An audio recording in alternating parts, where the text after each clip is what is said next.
Hello and welcome to the Celtic Down Under podcast. I'm your host Jarrod, and joining me tonight is Liam. How you going, Liam? Aye, not bad, mate. It's all good up here in Japan. Not much going on. Just actually looking forward to a couple of pretty good international games this week, including one against your good selves. Yeah, it's going to be interesting. So we've got that to discuss later on. But yeah, I was thinking about that before, going, geez, just me and Liam on this week. Be a bit more conversational than usual, but you know, it's going to be interesting with the international break and a few of the other things we want to talk about. So yeah, I think we're a chance to beat you guys, but we'll discuss that later on. Yeah, I think it'll be an interesting game, whoever wins. Yep, exactly. So what we'll do is we'll start with the usual shout, but usually I ask you to subscribe to the podcast. We've seen a good uptake on that recently, so appreciate that. So thanks everyone who has subscribed. If you've already subscribed, I've got a different tact for you here. Can you tell a friend about us? Tell a Celtic supporting friend. Someone might be on your CSC bus, might be a family member. Tell them about our podcast. Tell them to tune in and listen. We'd really appreciate that. It'll help grow our podcast. So we'll jump straight into a quick review of the games. Then we're going to discuss a couple of topics. And then we've got some Twitter Q&A to end the podcast. So, Liam, Bayer Leverkusen 4, Celtic 0. What was your thoughts on that game? Or do you want me to go through the lineup first, or do you want to just jump straight into it? Let's just dive right into it. It's it's what I expected, to be quite honest. I expected a pumping in that game because Leverkusen are a Europa League team in name only. They are a Champions League team. Absolutely. The only reason they're not in the Champions League is because they play in the same country as the likes of Bayern Munich and Borussia Dortmund. You know, they are a classy team who I think. You know, don't be surprised if both Leverkusen and Betis end up in the last 8 or even the last 4 of this tournament, because they're 2 of the best teams in the competition, in my opinion. Yeah, have to agree with you. The game itself, I thought we played all right. You know, it's bizarre to think we lost 4-0 and yet had that many shots on target, and their keeper had such a good game and could just as easily have been a 4-2 or a 4-3, you know, but it's just one of those things. Yeah, I was on the Axon pod on Friday on their bulletin and got asked about this game. So what we were discussing there was 18 shots each. They had 11 on target. We had 6. There you go. There's your difference. Like, you look at the possession, we had more passes. Pass accuracy was better. Less fouls, cards, corners, all that was pretty much the same. It was one of those games where, my opinion, their keeper had a great game, but so did Joe Hart. And Joe Hart conceded 4, but he still had a great game, in my opinion, so figure that out. It's one of them ones where those keepers cancel each other out. So I put this down to, realistically, their forwards took their chances, particularly you look at their last goal.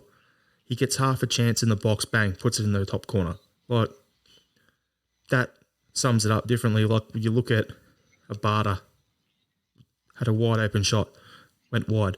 Kyogo, same deal. So we were a bit more wasteful in front of goals, and that's the difference between playing in Scotland and playing in Germany. But yeah, it was a decent game. Yeah. I'd imagine if you were a neutral watching it, you'd probably think, oh, that was a really entertaining bit of football, you know, but unfortunately we're not neutrals, so I was in a foul mood on Friday morning. I was a zombie by the end of the night because it's like, get up quarter to 5 for a 5 a.m. kickoff, watch the game, then yes, we're in lockdown, so working from home, work all day, and then it's like jump on an Axon that night and just, yeah, by the time I was done and in bed it was like 11 or whatever, and I was just, I can't remember half of what I said on that podcast, to be honest with you, but it was good fun. So, just overall in the game, I wasn't expecting anything different. I thought if we got a draw, it would have been, get a point out of that game with them at home, I actually thought would have been a good result. So 4-0, as you said, it could have been 4-2. It also could have been a 7. If everyone took all their chances, it could have been a 7-2 or a 7-3 or whatever. So it's one of those games that swings and roundabouts, really. Didn't expect much. Europe's basically a free hit in terms of, well, You went out to Michelin. Did you really expect to be in the Europa League? No. There you No, go. I mean, I said at the start of the season that I felt the conference was probably our level in terms of actually being able to compete. So being able to do anything in Europa at all is a bonus. Yeah, well, we could still be a chance of that. Like, we've got Ferencvaros in 2 games that are coming up. If we can pick up all 6 points there, because that means you can have Betis and Leverkusen hopefully taking points off each other. But I think Leverkusen's going to absolutely poleaxe Betis in both games. Like, they'll beat them. They'll take all 6 there. So that means Betis will drop points. Then we can pick up 6. It's going to be head-to-head between us and them if we take all 6 against Ferencvaros. And if we can get those 6 points, it's going to probably come down to the last game in the group where we're playing each other at our place on who finishes second, who finishes third. Because we pick up 6 there, then they go and pick up theirs against Ferencvaros. Then, they beat us early on, so they've got the head-to-head on us, but it could just come down to that where we're going to be on the same points going into the last game against each other. So, yeah. Or 1 point in it and winner goes through. So, if that happens, we could still be in the Europa after Christmas or whatever it is. If we don't, we pick up the 6 points from Ferencvaros. We go back to the conference, which is what you said's the level. If we go to the Conference League, there's still some tough teams down there like Tottenham, and I think Roma's down there and stuff like that. But if we go to the Conference League, I'd back us in to have a fair crack at getting into the Final 8, Final 4 of that and see what happens. Based on the teams in the conference at the moment, and remember there's still teams to come down from the Europa and whatever, but just based on what's in the conference just now, I'd comfortably put us in the top 5 teams in that competition if we came into it. There you go, and that's what I'm thinking. You got 8 teams coming down from the Europa League, plus what's currently in there. And I think we've got one of the stronger groups, like not group of death, but we're probably in the 3rd or 4th strongest group. So realistically, I would say would be, you saying top 5, I was going to probably say top 8 sort of thing. Right. So if that's the case, when you get to the final 8 of that, it's a good run. If you're, hitting some form and you got players who are fit and healthy and everything second half of the year, who knows what could happen. But imagine if we drop down into the Conference League and then go on to win it in its first ever year in existence. How good would that be? Yeah. Yeah, and the thing is, it's completely within the realms of possibility. Because even though Spurs and Roma are the 2 best teams in it, I don't think either of them are going to take it particularly seriously because they both fancy their chances in their domestic leagues as well. Yeah, I know Spurs have been playing the kids. Yeah. From what I hear, they've been playing a lot of their backups and some kids. So, they're not taking it overly serious. But you know what these big clubs are like, though? If there's a chance you get to a Final 8, Final 4, and you're a chance at it, the old theory of, you have your cup goalkeeper and your league goalkeeper. And then if you get to the Final 4 or the Final 8, sorry, mate, cup keeper, you're on the bench. The big guns come in for the Final 4, like Man United a few years back when they ended up winning the Europa League. I think it was against Ajax. Remember that game, but they did that all year. They had Romero, I think it was, in goal. And then once they got to the Final 4, sorry, mate, back to the bench, De Gea's in goal now. Yeah. So you can see stuff like... I think that's a bit rough on the goalkeeper that got them there, but again, you can understand why they do it, Yeah, you can understand. Like, at the end of the day, you want a trophy. It's a bit extra cash in your pocket, and it gives you the prestige of saying, we are a European champion. And you win the Conference League, it's like the old saying, if you win the Europa League, you're guaranteed the Champions League spot. So the old saying is you win Europa League, you're in the big show. You win the 3rd tier in the 2nd show, you'll be in Europa League guaranteed. So I look at it and go, is it worth it? Yes. But we'll cross that bridge when we get to it. But I still think, we're a shot to get to the Final 8 if we drop in there. But I still think we could actually finish second in our group and hang on after Christmas in the Europa League. We've come through, and all right, we've got no points, but we've also played probably our 2 hardest games. So that's the other point. Bet us away, and then Leverkusen at their place, well, no one will pick up points there, let's be honest. Yeah. So when that one comes, when that game happens, if we pick up a point there, everyone, that's as good as a win. let's not expect the world there. But if we can win our game against Betis at home and beat Ferencváros in both, I think we'll go through. Yeah, I would agree with that. All right, let's get into the next game. Celtic 2, Aberdeen 1. Fuck yeah, we won on the road. You're beauty. Get in there. Furahashi's goal. Shades of Larson. Score with any part of the body. In off the chest. What a freak. The only bonus I'm going to say with all these goal scorers in this game was Furuhashi was my captain in my fantasy team. Ferguson scoring for them. Had him in my fantasy team. Jota. Yeah. I was about to sign him, but then, too many Celtic players. But anyway, the guy who set him up, Monty, you're beauty. Well, it was funny after the game. I said to my dad, I said, tomorrow's back page headline, to use a Scottish vernacular, is going to be Aberdeen get their Jotas. Hang on. But then my dad said, no. He said, look at Jota. Think of who he looks like. Surely Jota have faith is a better shout. That was a George Michael reference in case anybody didn't get that. I'm laughing. I'm laughing at it because we've said that in our group chat a few times as well. Aye, it's good one. That's the type of games though that build character, and I think Ange made the same point in his post-match conference, is that we've shown we can blow teams away. Up until now, we hadn't shown we could win ugly, and that was winning ugly, and we did it. Exactly. And you look how lightweight our forward line is of Jota, Kyogo, and Abada. They're not big, dominating guys. And then you look at this. You look at this size, the size they've got, and the nastiness they've got in that Aberdeen team. The fact that we went in there and did the job and ground out a win, they're the games that put a bit of steel in your team.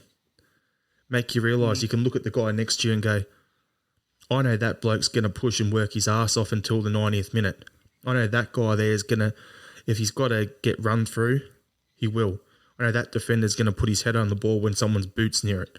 They're the sort of games that build that character and that self-belief that, your teammates are willing to do what they've got to do for you. And I see this game as potentially being our 3-3 game for McKilly in Lennon's first stint. This could be that launching pad for us.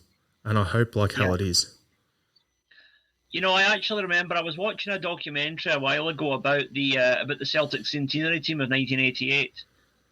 And very similar thing happened to them. Round about October, November time, they went to Pittodrie and won 1-0. Frank McAvenny scored the only goal. Largely outplayed for parts of that game, really struggled, but they got the win. And that just propelled them on. Ended up winning the New Year game against Rangers, then went on to win the league. And that was the springboard was from that game at Pittodrie. And it could very well be the same again this year. I hope so. And some people are talking, oh no, that's, we had the win on the road, but now there's an international break, and is that going to, upset the flow of things? I don't think it will, because it now gives guys a chance to rest, recover. Forrest should be back off the back of the international, which will be good because then Abada can get rotated a bit because he looked a bit leggy the last few games. Jack and Makis will be probably ready by then as well, which means we'll have options up front other than a Yeti. It gives us more things we can do as a squad. We'll get closer to Julian being back as well. So I just look at it and go, this actually works well. Get a good win. Give Ange a couple of weeks on the training pitch with those who are still there, and off you go. Yep. And as I've been saying all season, we are only going to improve from here. We still have improving to do. Giakoumakis is still to make any kind of impact at all, right? Our defence is still to settle. The communication between our new players is still a work in progress. You can tell that there are still things that players are trying and it's not quite coming off. but it will with time. Whereas our tax-dodging rivals across the city are as good as they're going to get. You know? I hope they enjoyed all that nonsense with the bloody paratroopers abseiling into the stadium the other day, because that might well turn out to be the highlight of their season. No, the highlight from the game on the weekend was Jarrod posing with the capo of the Union Bears because he's leaving his post. And then the whole write-up about it. And you see all the stuff on Twitter and that where they're going, oh, how good is this? He's one of us, blah, blah, blah. No, you look at Jarrod's body language, you look at everything he talks about, he's shook. Like during the week, there was an article saying that, oh, the board over there should have spent more money to strengthen from a position that we're in over the summer, that he said that. And then on top of that, there was also the one where you look at another article that came out where it was Rangers have the oldest team in the league in terms of average age, and Celtic have the youngest. Yeah. So our trajectory is, as these young guys get better, you just improve and improve and improve and improve, incremental improvements. They're just going to get older and slower and injured, and players losing their value. It's going to be interesting. And while we're talking about Rangers, the biggest joke of an article today was Connor Goldson linked with playing for England. Stevie Wonder's not a selector for the English team, guys. So get your hand off it. You know, if you play with yourself a bit too much, apparently it makes you blind, Rangers fans. So yeah, that's all I've got to say on that. Oh dear. But back to the Aberdeen game, something I wanted to touch on, which we'll talk about, because one of the Twitter questions from Willie, who's one of our Facebook admins, which we'll go through, mentions about refereeing. And just this one thing I wanted to point out, and we'll discuss it later on, but how can you have 62% of the possession, have 200 and something more passes than your opponent, but give away 27 fouls to 10? Now, there was a stat off the back of that said the average time between every foul when Celtic didn't have the ball on the weekend against Aberdeen was one foul every 87 seconds. It's either 87 or 107 seconds. I can't remember which one it was. It was one of them two numbers. But how? I don't get it. Makes absolutely no sense. So we'll discuss that later on about the refereeing. But the stitch up and the fix is in if that continues. So, yeah. Yeah, I mean, you know, again, we'll touch on it later, but, you know, the referee also managed to ruin a pretty good contest involving our rivals as well. Yep, correct. And one last thing about this game is Bitton, central mid, playing the 6 role, McGregor playing the 8, Turnbull playing the 10. So we didn't have two 10s playing together in Rogic and Turnbull. I think that gave us a bit more balance in the midfield than what we've seen in previous weeks. Ideally, that's the sort of setup we need in the middle of the park, but please, once we get past January, do not let it be Bitton in that role going forward. No. He can do a job now, but he's not the long-term answer there, and neither is Sorrow. I think in the fullness of time, either McCarthy is going to take on that role or we're going to sign somebody else. Yep. Because I agree with you that neither Sorrow nor Bitton are the answer to that conundrum. And for all those people out there on Twitter, I'm just going to quickly jump in and say it. It's not going to be Victor Wanyama. Please, just don't bring him up again. Yeah.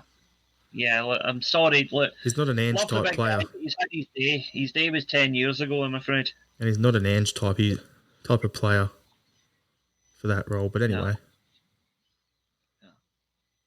No. All right. So, I had this topic to discuss last week, Liam. And we held off on it because you weren't on that podcast, and I wanted to hear your view on it. Because anyone who knows Liam, okay, every week when we record, or if we do a live stream, behind him when we're recording, he hangs up all his football shirts behind him, and he collects football shirts, like retro ones and all sorts of stuff, right? So, the reason for this question is in our group chat a few times, he has mentioned that he does not buy tops that have gambling logos on them like Dafabet. You don't like gambling sponsors in football. And there was a story last week on the potential ban of gambling sponsorship in the UK. And I want to get your point of view on should that be banned, first of all? And second of all, how do you think that will affect Celtic and Rangers, I suppose, because they're the only two teams in Scotland with gambling sponsors, but mainly Celtic. So over to you, Liam. Right. Yeah, I completely agree that betting companies should not be sponsoring football. It's Scotland's twin social ills, particularly amongst the working class, are gambling and boozing. And Celtic's two main shirt sponsors at the moment are a bookie and a brewery. To me, that's not a very socially conscious way to do things. I think Celtic, and to give them their due, probably Rangers as well, they have the commercial clout to easily go out and get a more socially acceptable sponsor. We could easily get just say, for example, a large-scale financial company or an insurance company or an investment bank or something. But again, there's a moral argument there as well. It's like, is investment banking just another form of gambling, but it's being done with much larger sums of money?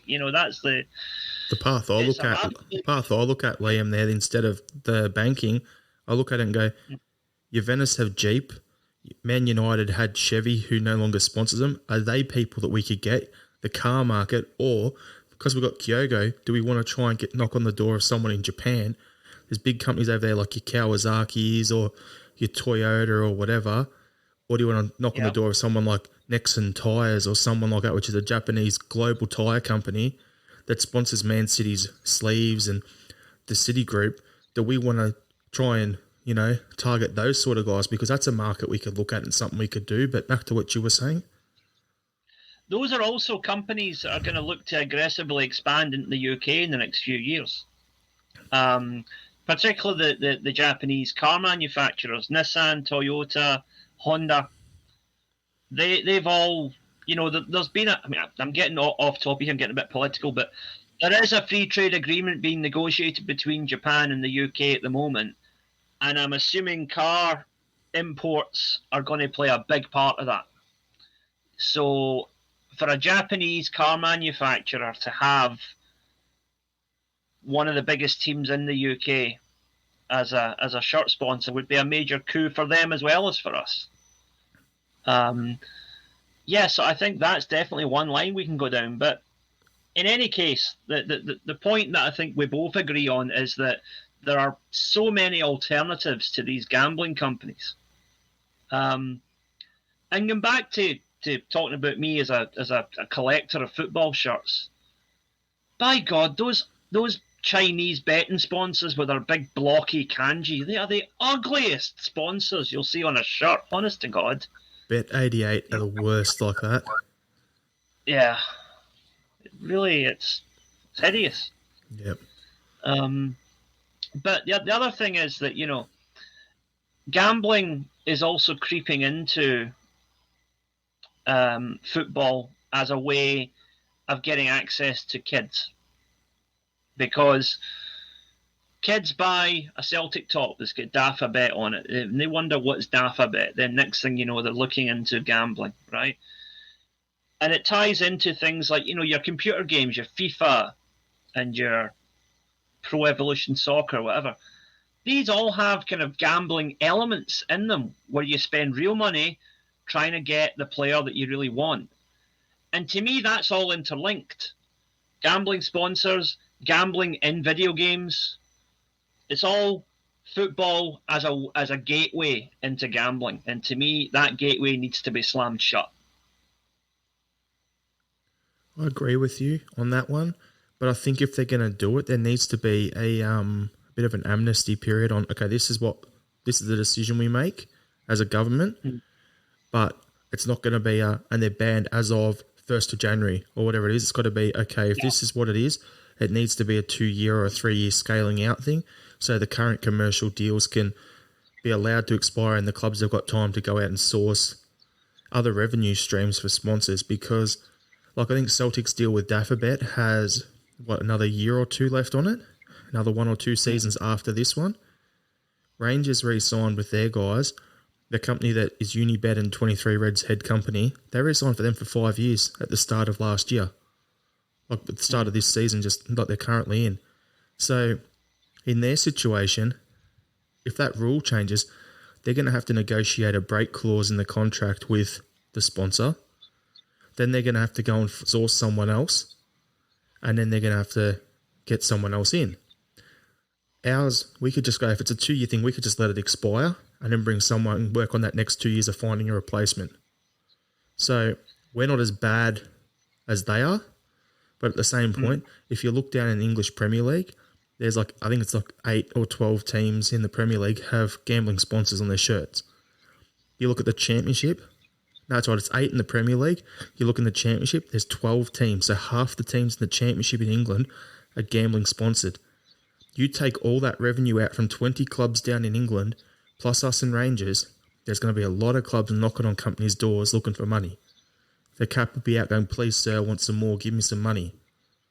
So what are we going to have? How's it going to work? People are going to be, undercutting each other on these deals to get sponsored money in.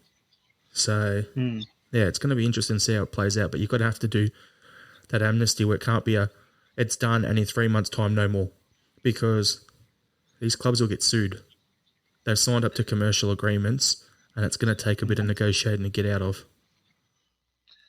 Yeah, I mean, you talk about an amnesty, right? Two very workable examples that immediately spring to mind was when Formula One and snooker both banned tobacco advertising.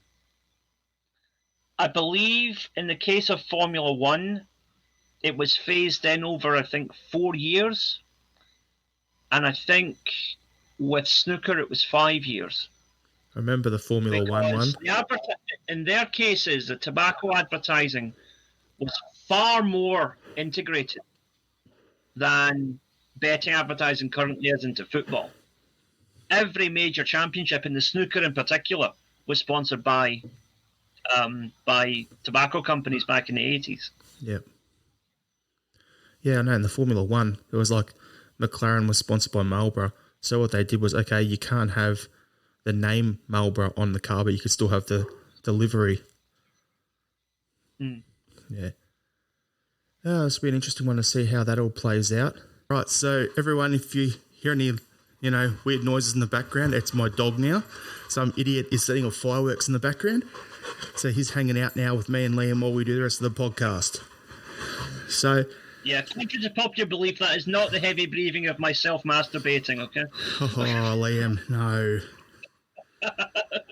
All right, so talking about international call-ups, we had Cal McGregor, David Turnbull for Scotland, Abada and Bitton for Israel, Ayeti for Switzerland, Starfelt for Sweden, Kyogo for Japan, Rogic for Australia, Connor Hazard for Northern Ireland, Welsh, Montgomery and Dane Murray all in the Scotland junior teams.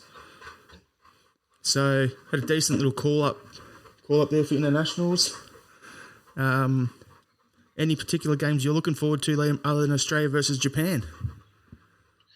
Well, actually, both Japan games I think are going to be interesting because we play the Saudis a couple of days before we play Australia, and I think if Japan can win those 2 games, then we're pretty much there as far as qualification's concerned.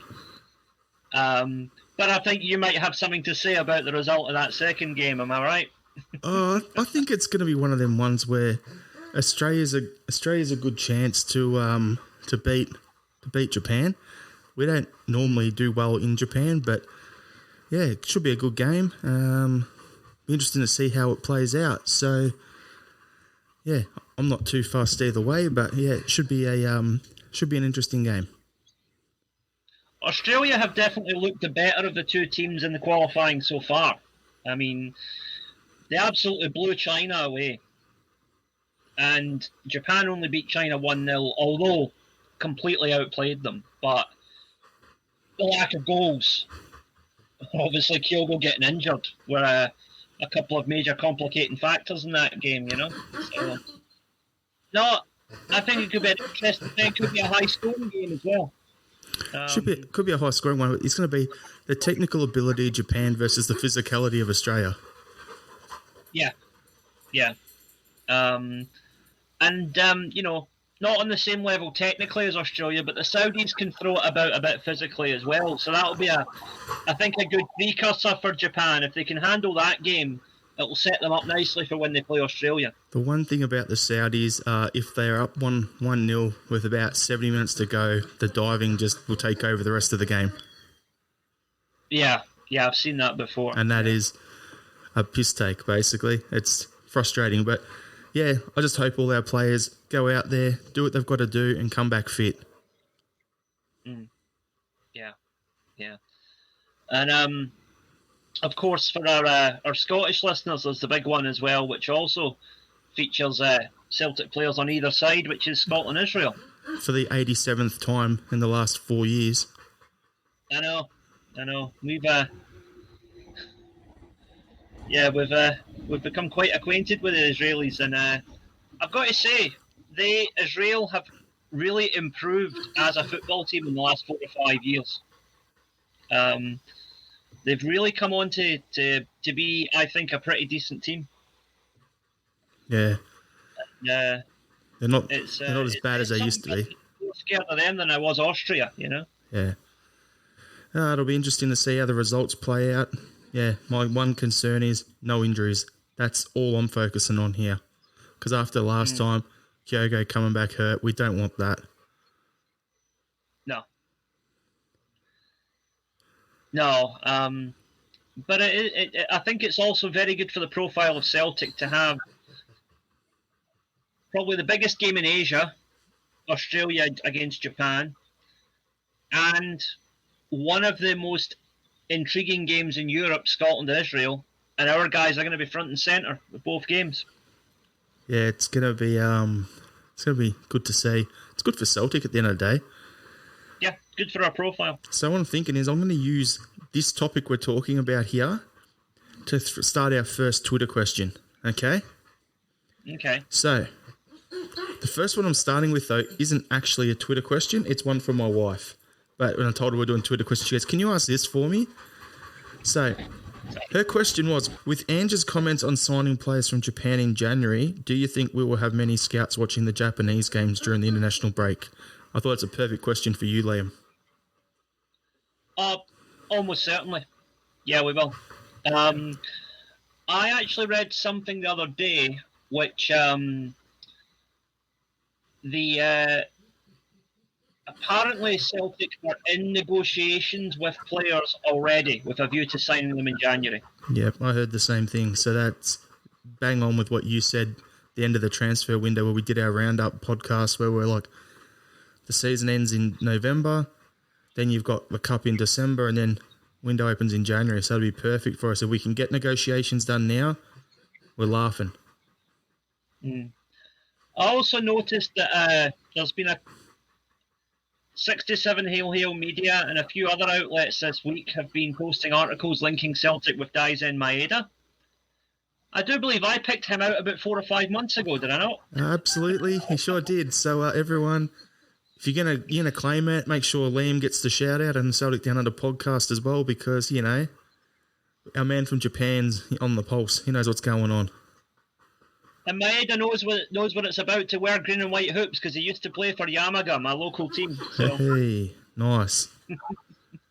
Next question, Liam. How is the I got asked this question on Axom. I said my bit there. I want to hear yours.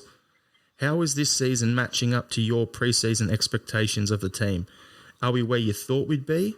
Are we worse off or are we better? We're pretty much where I thought we would be.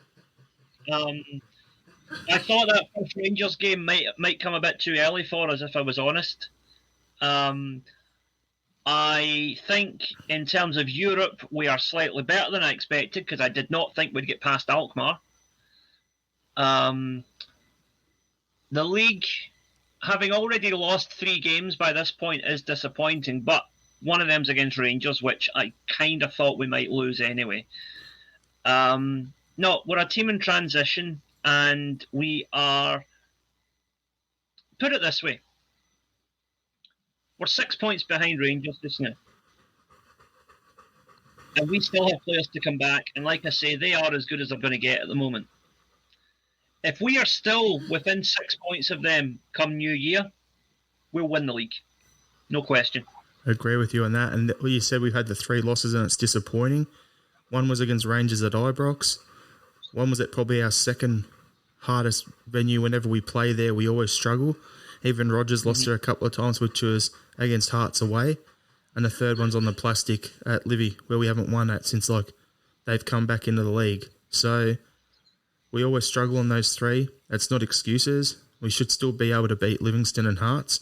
But Hearts are in good form, and Rangers, well, as we discussed earlier, they're as good as they're going to get. So, yeah, I think we're pretty much where we should be.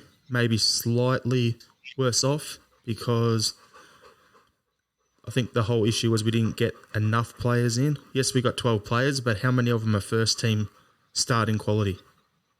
We brought in a lot of depth, but we didn't really bring in guys who are going to come straight in and, take a spot. We haven't brought anyone in to, challenge guys like McGregor or challenge... I mean, Ralston's still starting at right back, even though we signed Juranovic. That's great. But the centre-backs are finally in gelling. But our midfield's light. Who's going to be able to give Kalmack a breather? And if he comes in, we don't lose anything. If that works, then we can play either Rogic or Turnbull rather than playing them together. It's 1 in, 1 out. Then up front, what have we got up in the front line? We don't know what Giakoumakis is yet. He's played bugger all for us. We've got... Forrest has been injured, so we haven't had that battle on the right wing yet with Abada and Forrest. Is Abada better than Forrest? Who knows? We haven't let them go head-to-head. Then you look at the other side, out left, and all we've really got is Jota at the moment. Is Montgomery his backup? Is Mikey Johnson going to come back from injuries there? Who knows? Is Jota as good as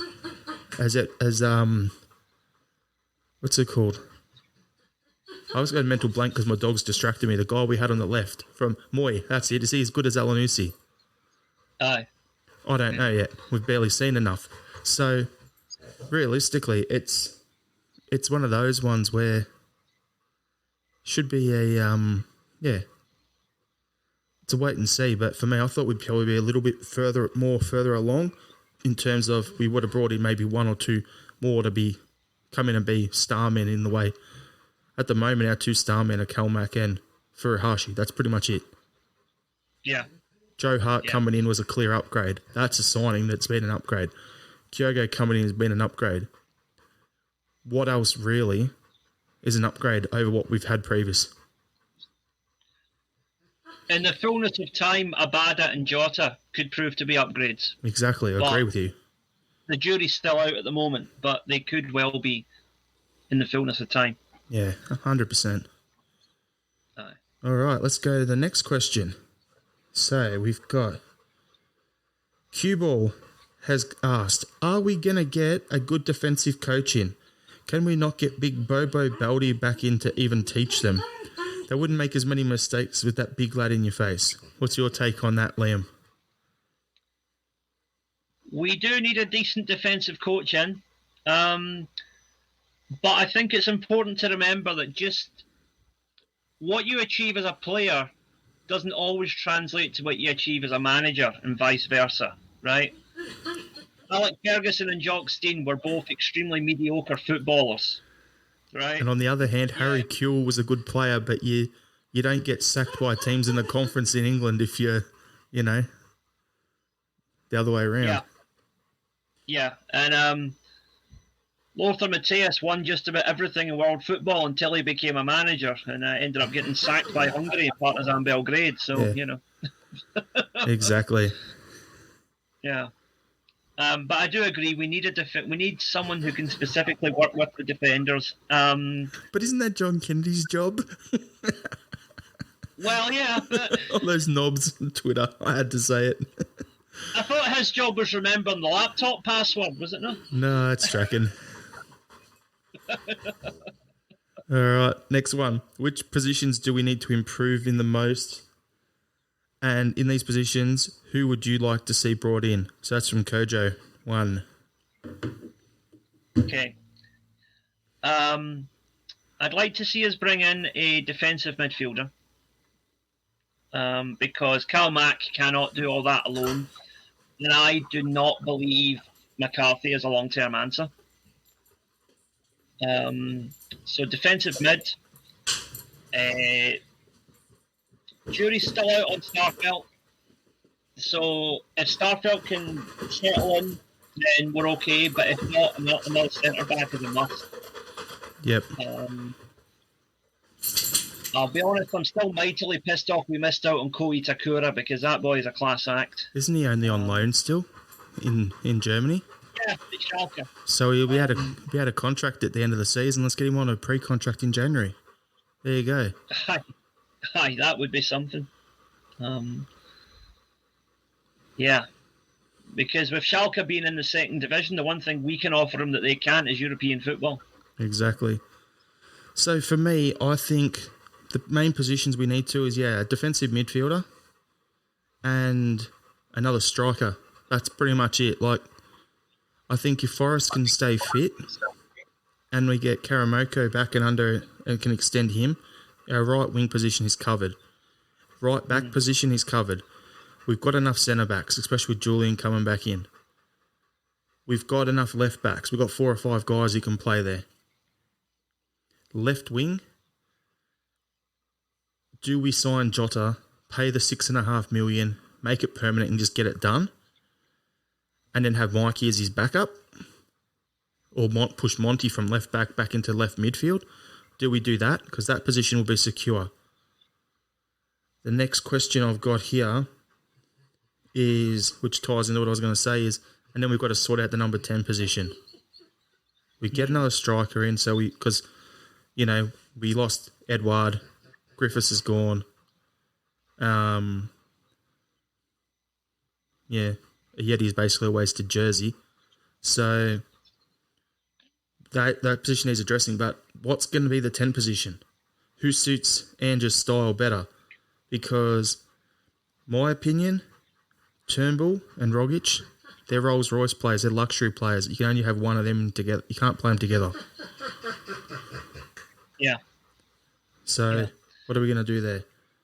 And that ties into the next question. So, this Jim Dandy has commented, do you think Turnbull will cut it at Celtic given his fitness issues and inabilities so far to step up in big games? I'm going to give the ultimate non-committal political answer here. But I'm going to say this season will answer that question. Either he does step up and produces a match-winning performance against Rangers, or this is the season where we realise Turnbull's good, but he's not quite Celtic class. Yeah, so it's this end of this season, as you said, we do that. Do we cash in at the end of the season or do we keep him? That's what we'll find out. Yeah. Because I agree that him and Rogic, it's going to be a struggle to play the two of them in the same team. And that ties into Shane Beaton's comment. Do you think Ange will try and persist with Rogic and Turnbull in the starting 11? I think we discussed that a bit earlier where we need to have a proper 6, an 8 and a 10. I think we can play the 2 10s of Rogic and Turnbull together. The thing is that I like to, going back to the Aberdeen game at the weekend for a wee minute, something that I thought was very encouraging about that game was that it showed Ange is actually willing to adapt his style to play different teams. Because, playing Rogic and Turnbull at home to Dundee is one thing, when you know you're going to get plenty of shots at goal. But then playing a more defensive, putting Beaton in there, when you're away to Aberdeen, Makes sense. You know, I personally don't think Beaton is Celtic class, but I can see the tactical sense behind playing him at the weekend instead of Rogic. I can definitely see where it makes sense. And the thing with Rogic, like when he came on for that last 20 minutes, look at him with his, crazy feet and control and everything against the tired defence. Like that run that he made to then get the pass to Monty for the cross in for the winner. Like, that sort of thing, if you're playing the two of them together, it hasn't been working, but I just look at it and go, it doesn't matter which one you start, you're going to be bringing on a quality attacking player to run at tired defenders for the last 20, 30 minutes of a game. That's insane. Yeah. That's great. Yeah. Next question is from Vital Celtic News. It's a Celtic blog run by my mate Paddy Sinat. So he sent a question to me going, who should Celtic look to be buying from the Japanese Asian markets in January? So because you're here, Liam, I'll throw to you. Yep.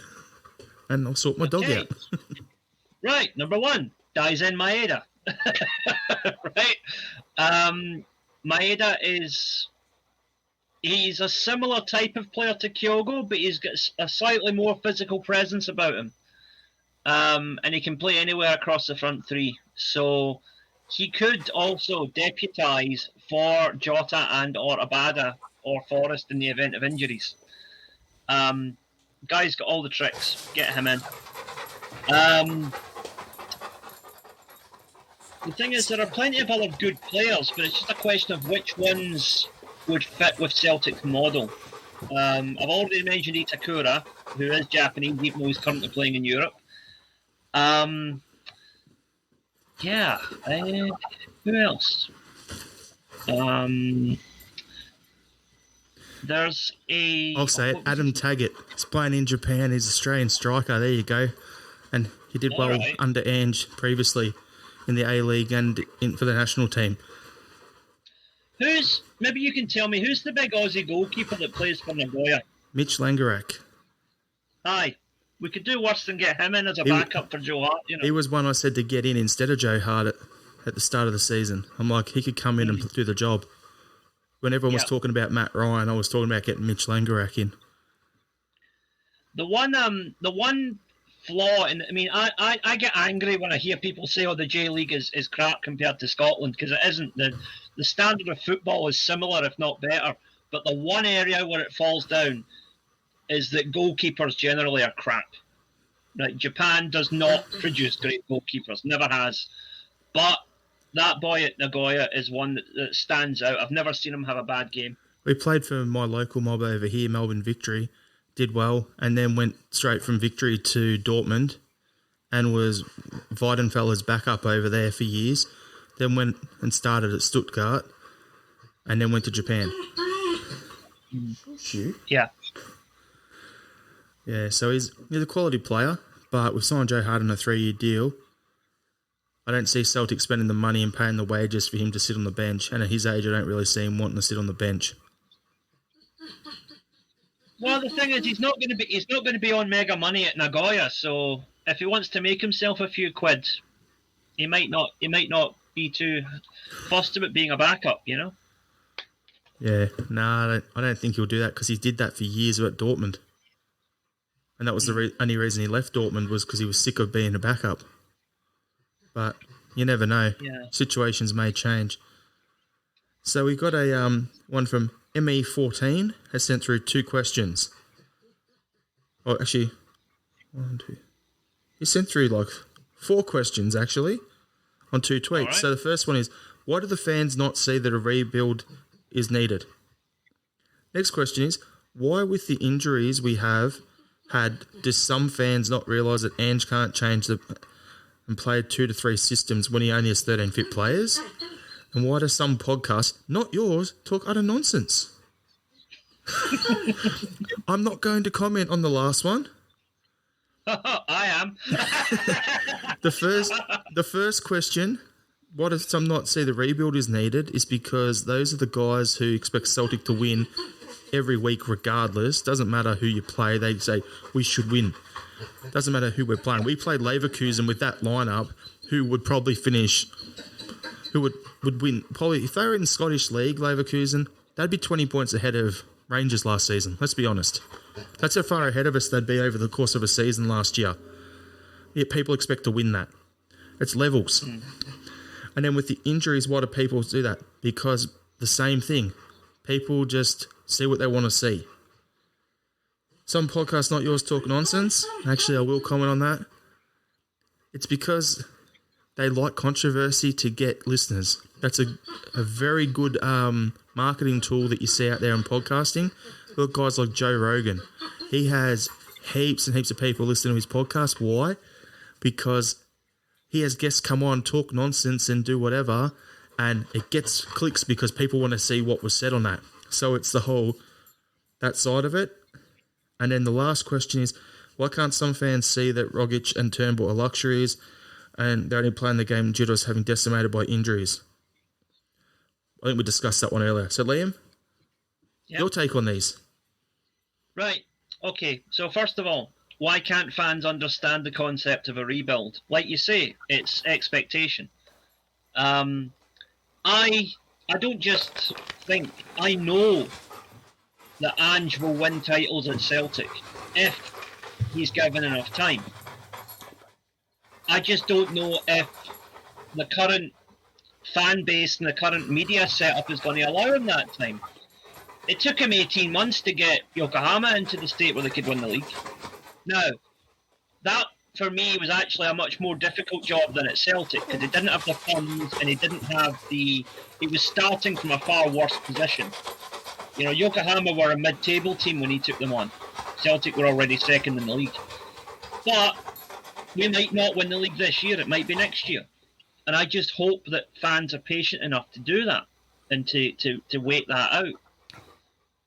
Ange just said it's a three-window rebuild. Well, Ange did say it's a three-window rebuild. So, yeah. Yeah. Next question was injuries. If you're still on the fence with Ange, judge him at the end of the season. Don't judge him now, because any manager that you go out and hire, you've got to give him the courtesy of at least one season to get it right. The other question I've got when people are doubting him, they say, "Oh, sack him." The one response I have then is, "But then who would you hire? Yeah, who would take over in this situation? You chased Eddie Howe for ages." You got nowhere with him. You bring Ange in, he's 3 months into a rebuild, and then people are wanting him sacked. Who's going to want to come into that? It's almost like managing Watford. You know if you go in, you'll be lucky to last 2-3 months there. So, yeah, no one's going to want that. So, do you guys want Ange? And you're going to back him in the rebuild? Or do you want, someone like Kennedy to step up again? No thanks. Do you want Jack Ross? Do you want give Hibbs, Kennedy and you bring in Jack Ross? Do you want that? I don't know. I don't want that. That's got nothing to do with me being Australian. I don't want that. There's levels to coaches. And as you said, when, Marino's played against Man City, the talk from Pep about him and how well his team's played over there says it all. Yeah. I mean, the thing is as well that if you get rid of Ange now, you're going to get one of two types of manager applying for the job. Opportunists like Jack Ross, who no harm to him, is a decent enough manager, but he's going to see it as another step climbing in his career, right? Or you're going to get the Brendan Rodgers type, the mercenary, who will come in, use the job to raise his profile to the level he wants it to be at, and then bugger off somewhere else. I think you'll get a third type as well. You'll get guys like Harry Redknapp or, those older sort of guys like Whelan, and I think his name's Whelan or something like that. But you get those sort of guys coming in, because, I want a payday, I want another job. Well, you get a Gordon Strachan. Mm-hmm. Yeah, and that's not what we need either. We don't need football dinosaurs in the club. We need to progress, and we've got the right guy there to do that. Yeah. We've got the right manager. right now, I don't think we have the right board, and I don't think that we've given the manager the right tools to get the job done. So not only should the supporters be backing Ange, but the board needs to back him to let him bring in his own staff. Bring in your sports science coaches, bring in sports psychologists, bring in a proper backroom team that Ange himself has picked, not Neil Lennon's cast-offs from last season. Yep. And the last one, Liam, of his questions, what are some podcasts, not yours, talk utter nonsense? Come on now. I've got to hear what you're going to say. Right. Okay. Like you said before, 1, attention-seeking. A loud idiot will always get a lot more attention than a well-spoken expert. 2, they will do anything to get clicks, which gets income. And the good thing is, you and I do this because we love talking about Celtic. We don't do it as a money-making enterprise, right? Haven't made a cent on this ever, and I don't plan on it. No. But unfortunately, there are plenty of people out there who do enter this purely as a money-making enterprise, and it shows in the quality of their content. I think it's a bigger problem with people who write about Celtic than it is with people who talk about Celtic. Because the amount of utter clickbait shite that gets shared around at some of the Celtic pages on social media these days, you know, it's like, oh, and the headlines are kept purposefully vague, so you click on it and you realise it's nothing connected to what you thought it was going to be. You know, it reminds me of like back in the 90s when we used to have teletext. I don't know if you had a similar thing in Australia, right? But teletext, it was like on your TV, and it would give you like text of like the news and whatever. And there'd be a headline, like, for example, you know, like just say it says, I don't know, Beckham signs for Reds. And you think, oh, is it Man United? Is it Liverpool? You read it and it's fucking Rotherham or something, right? Just, you know, and it's like that with modern clickbait as well, because you click on the story and it's nowhere. They know that you're thinking one thing, then when you click on it, it's clearly something far less interesting. And there needs to be a move away from that. Unfortunately, the state of podcasts is just a wider indication of the state of journalism at the moment, in that any idiot can have a voice, myself included. Yep. Good fun. Anyway. Yeah. So we've got 2 last questions and then we'll finish it off. So, We said we'd talk about it later. Willie's question. What course of action should we be taking over the state of refereeing in the country? Bobby Madden's performance on Sunday was an outright disgrace for a so-called top whistler. Over to you, Liam. Right. Okay. A couple of things. First of all, over the weekend, after what happened, particularly in the Hibs Rangers game, with what was never in a million years a red card, people have been calling for VAR. Now, personally, I would like to see VAR in Scotland, but we are kidding ourselves if we think it's a magic bullet that's going to solve everything. Because remember, with VAR, it is still at the referee's discretion whether he chooses to consult the VAR or not. And if you keep the same, I believe, corrupt and incompetent officials in charge, then they can just, oh, you know what? I don't think that even needs to be checked. It's obviously not a penalty to Celtic, you know? Yeah. Yeah, no. And the same quote-unquote honest mistakes will continue. The only way to do it, and it's the same with a lot of the issues of Scottish football, refereeing, marketing, the whole corporate structure of Scottish football needs to be completely gutted and reset.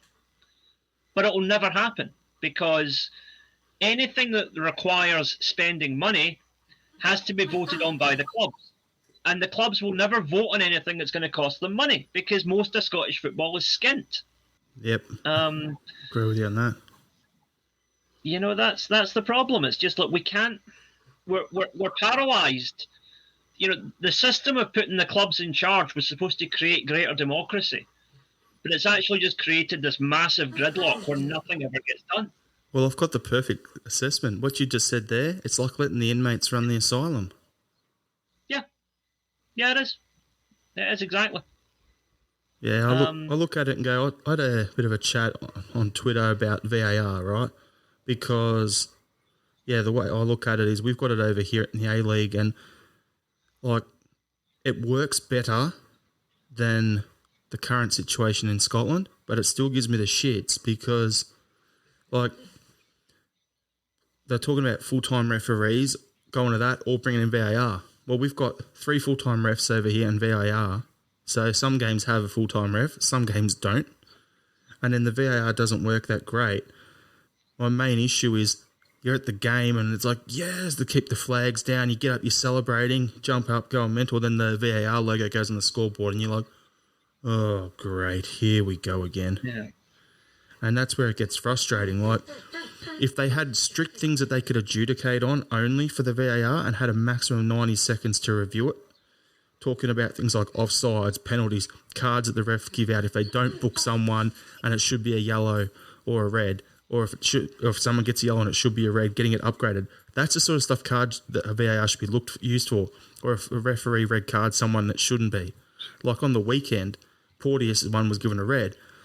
He should have then had to go check it again on the monitor for VAR, and he would have come and gone, oh, actually, I got that wrong.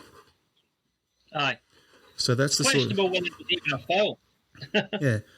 And then also things like if the ball crosses the goal line.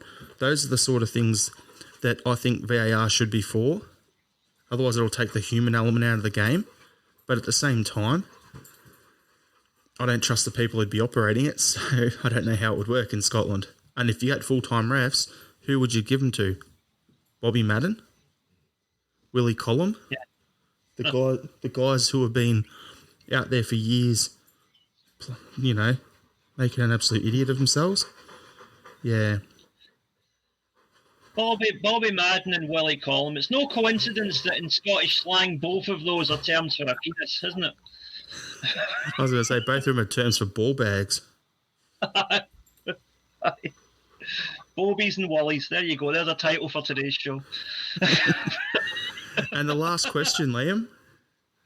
Yep. This one's from PJ. Love it. Do you think Ange might get the Liverpool job before Jarrod does?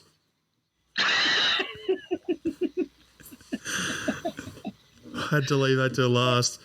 So, yeah. I mean, do I think so? No, but it'd be absolutely hilarious if it happened, wouldn't it? Yeah, I know. Absolutely.